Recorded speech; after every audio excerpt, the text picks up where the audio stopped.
El gobierno aseguró que las reparaciones en las zonas afectadas por la erupción del volcán Calbuco no van a comenzar hasta que finalice la actividad del macizo.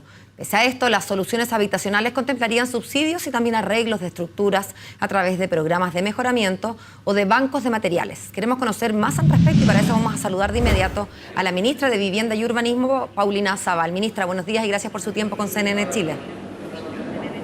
Hola, muy buenos días, ¿cómo están? Bien, pues ministra, sabemos que el domingo estuvo en el sur, en las zonas afectadas. ¿Cuál fue su observación ahí en terreno? Bueno, lo primero yo diría que tenemos una situación muy disímil entre el sector sur del volcán y el sector norte.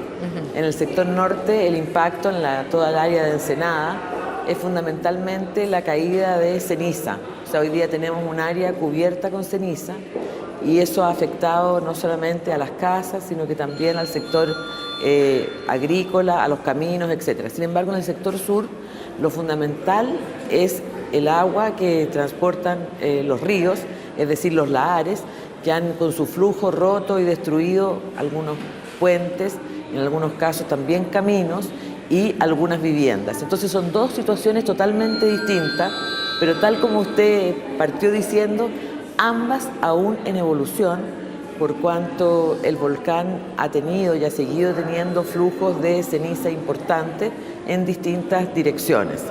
Y es por eso que nuestra principal preocupación hoy día, en lo que estamos trabajando arduamente, es en primer lugar en atender a las familias a través de los albergues y de posibilitar su estadía segura. En segundo lugar, todo el trabajo que ha hecho el Ministerio de Agricultura para sacar a los animales del área afectada. Y en tercer lugar, estamos trabajando todos muy coordinadamente con militares, obras públicas, nosotros, la gobernación y la intendencia, para limpiar fundamentalmente el área de Ensenada para prevenir que con la lluvia la ceniza no genere mayor destrucción. Y ese trabajo ha sido intenso, exitoso, y ahora nos hemos coordinado también con todo el área de la economía y el turismo para generar allí empleo y para evitar también los daños sobre la infraestructura turística del sector. Así que estamos trabajando fundamentalmente para evitar que esta situación de ceniza y de lahares aumente los niveles de destrucción sobre la infraestructura y sobre las viviendas de las personas. Así lo hemos visto, ministra, en terreno con nuestros enviados especiales a la zona. Efectivamente, un trabajo muy arduo que sigue realizándose y que además ahora tiene la urgencia agregada de que se esperan lluvias. Entonces, sabemos que están trabajando contra el reloj. Pero hablemos de reconstrucción propiamente tal. Sabemos que no es una prioridad hoy día porque todavía está el volcán en erupción y por lo tanto sería irresponsable, imagino, empezar a reconstruir cuando todavía no se sabe si es que viene otro pulso eruptivo.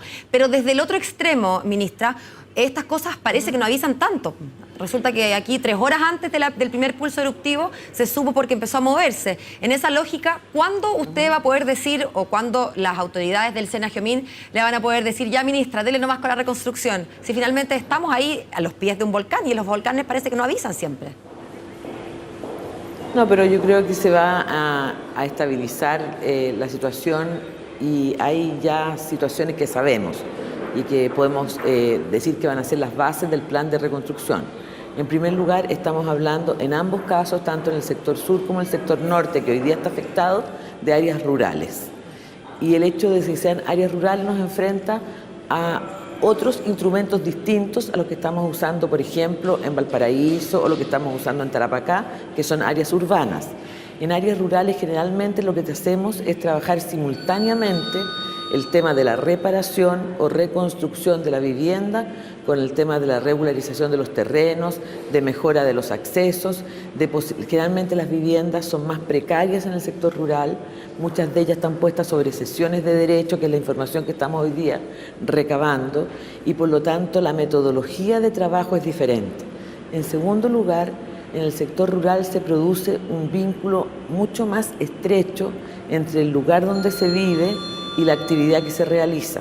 Y por lo tanto también estamos buscando y trabajando el generar un círculo virtuoso entre la recuperación de las viviendas y, por ejemplo, la inserción en el empleo vinculado al turismo o vinculado a la agricultura. Entonces, no es que porque todavía el volcán no ha no se ha estabilizado, no estemos ya trabajando en qué instrumentos vamos a disponer para la reconstrucción, sino que no podemos empezar a aplicarlos, porque no podríamos reparar una vivienda que mañana puede volver a con las cenizas colapsar o dañarse.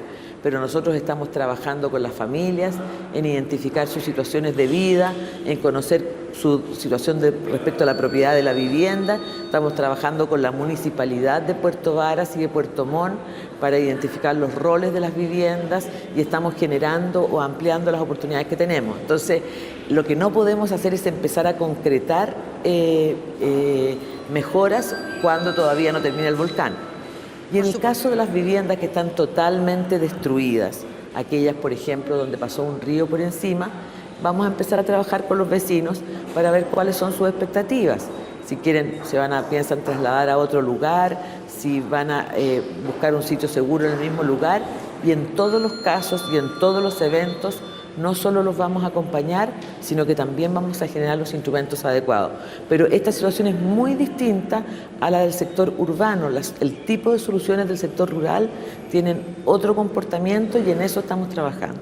Ministra, hablemos de las cifras. Entiendo que hay 240 casas dañadas, de ellas el 10% estaría totalmente destruido, son 24 casas.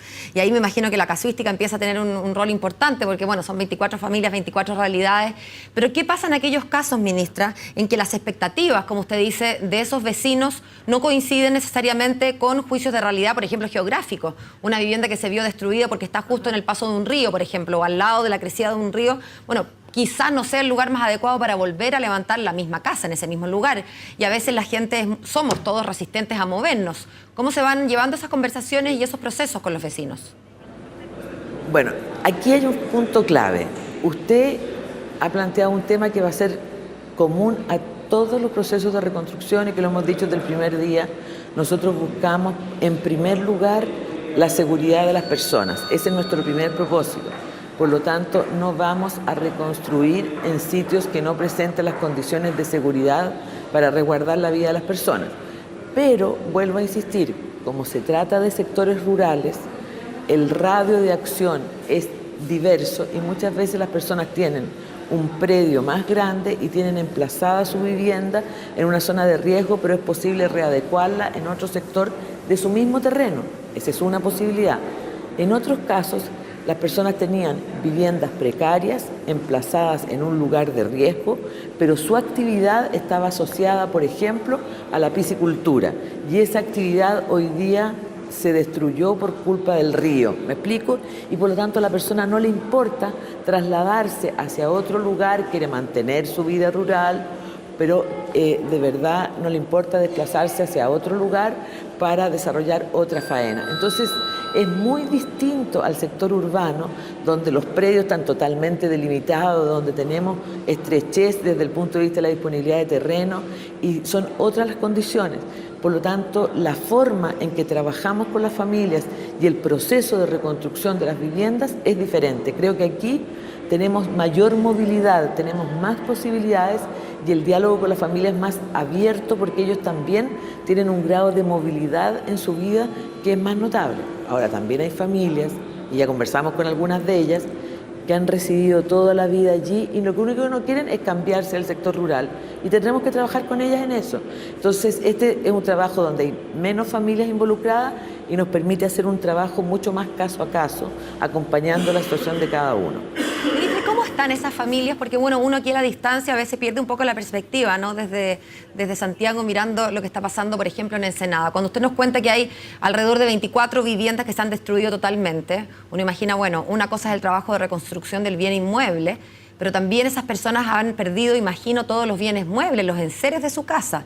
Y eso entonces obliga a que después hay que, bueno, levantar la casa, pero hay que tener colchones, hay que tener cocina, hay una serie de elementos que son, bueno, los básicos, ¿no?, para poder vivir y que también los pueden haber perdido en esta circunstancia ocurrida en Calbuco. ¿Cómo se reponen esos bienes muebles? Bueno, yo lo que percibí en primer lugar es un ánimo de las personas muy de trabajo. Está todo el mundo, lo que la gente quería era que se generaran espacios de tiempo para acceder a las zonas de riesgo y poder limpiar sus casas, todo el mundo trabajando, las personas al final del día reunión con las juntas de vecinos, luego con las personas que están en los albergues. O sea, yo percibo un ambiente de mucha actividad de parte de todos los vecinos. No es que seamos nosotros y los militares los que estamos limpiando y los vecinos observando, no, hay una gran movilización de ellos mismos por limpiar sus viviendas y por reponer su vida cotidiana. Así que mucha actividad. En segundo lugar, es verdad que hay daño en los enseres y en todos los procesos de reconstrucción, como gobierno hemos colaborado con la reposición de los enseres y también con la reposición de las viviendas.